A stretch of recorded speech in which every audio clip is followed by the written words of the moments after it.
What is up, everybody? Welcome to another edition of the Weekend Roundup here on Touchline Talk.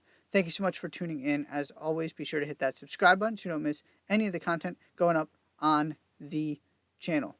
Two main topics I want to discuss today, starting in Germany as Bayern Munich become Bundesliga champions and Harry Kane finally gets his major trophy.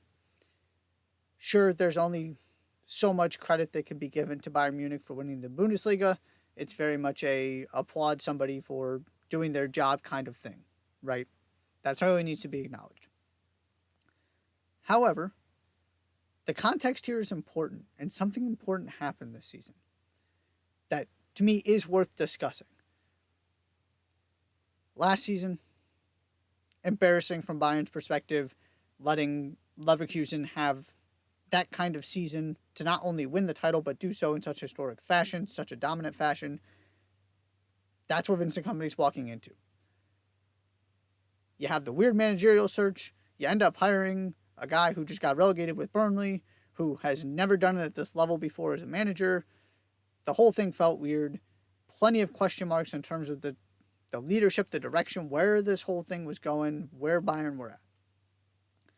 The season before last, don't forget that they had to have Jamal Musiala heroics and help from Borussia Dortmund. Call it a choke job if you want. I don't really like using that phrase, but certainly Dortmund opened the door. Bayern found a way to walk through it.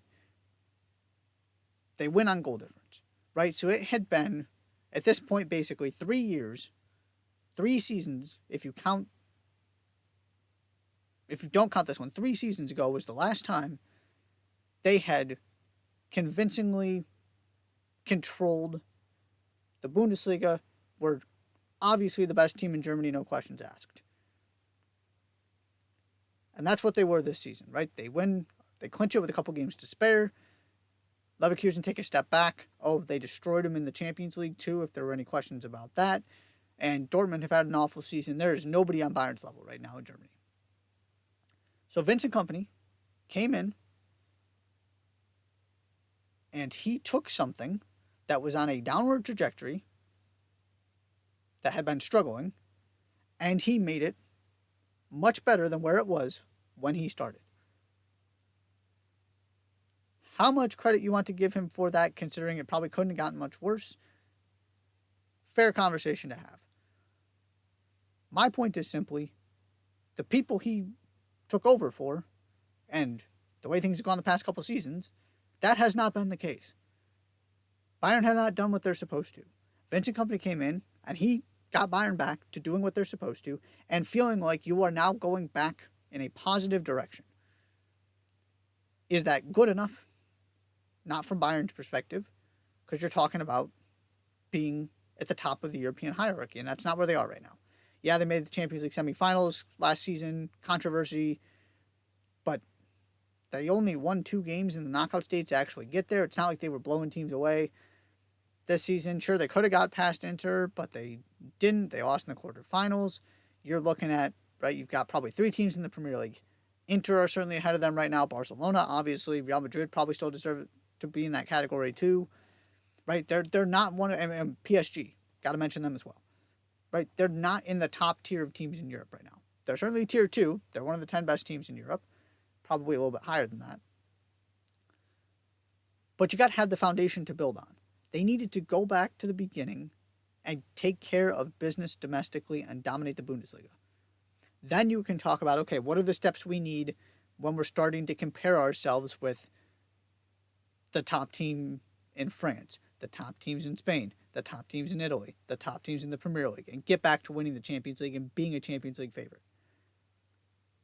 None of that can happen, though, until you do what you're supposed to week in and week out and build the foundation. And that is what the season was about. That was Vincent Kompany's job, and that is what Vincent Kompany did. Time will tell whether he's the person to go build this and take the next step. We'll see. But I didn't want to just gloss over the fact that not only did they reclaim the title, but they did so in a fashion that suggests they're moving in the right direction here. Again, how much credit you want to give Kompany for that, up for debate. But Bayern Munich are champions. Harry Kane has his trophy. and Vincent Kompany deserves some acknowledgement and some praise for the job he did this season at Bayern Munich.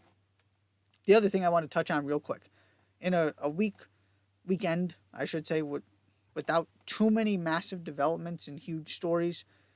Yes, Liverpool lose to Chelsea. Huge win for Chelsea, keeping pressure on everybody, staying in that race to see if they can get into the Champions League. I just don't have too much to actually take away from that game. Liverpool's focus is elsewhere. There's no incentive. Not that they weren't trying, but I found something more interesting I wanted to discuss. Is the simplest way I could put it. And that is what is happening at Angel City. The big story this weekend was that the Thompson sisters, U.S. internationals, Giselle, Alyssa, combined for a goal, becoming the first sister tandem to work together to create a goal in the NWSL. Really cool moment. You could see how much it meant to them, how excited they were about it. It was a really, really cool thing to see. There's a bigger story that this is part of that's going on in Los Angeles, though. And that's what I want to talk about. The team that went onto the field to win that game consisted of our front four of players that were between ages of 18 and 23. You had I believe it's a 20-year-old at center back. You had Giselle Thompson, the younger Thompson sister, playing outside back. And you have a young goalkeeper as well. That's 7 of your starting 11.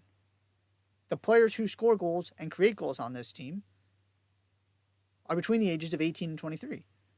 It's a 22-year-old rookie. It's the Thompson sisters. It's Kennedy Fuller. And obviously the youth movement thing has become a real story in the NWSL because you see the teams bringing players in at 14, 15, 16, 17 years old. That's certainly part of it. And you also had the element of no draft, so players can choose what pathway they want to take.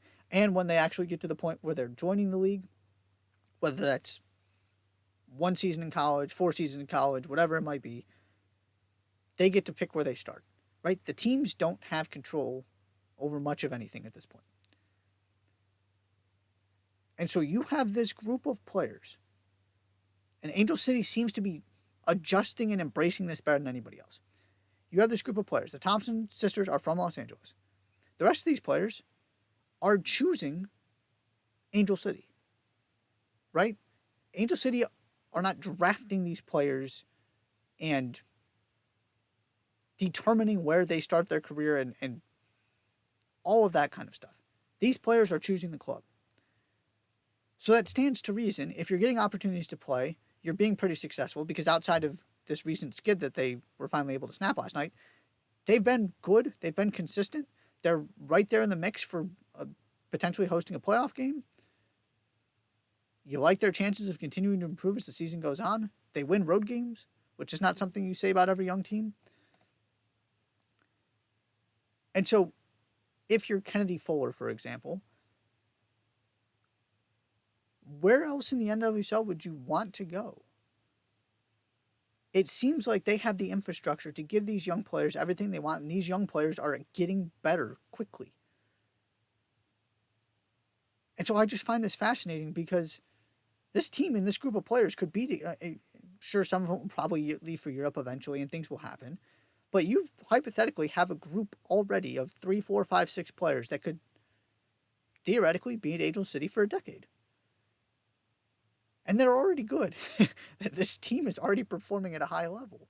Imagine what they can do with another couple seasons together. A couple more seasons of experience, a couple more playoff runs.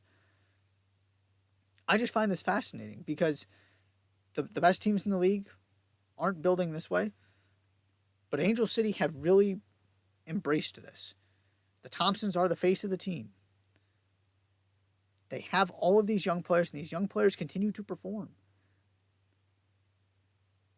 And so they could be a problem for years.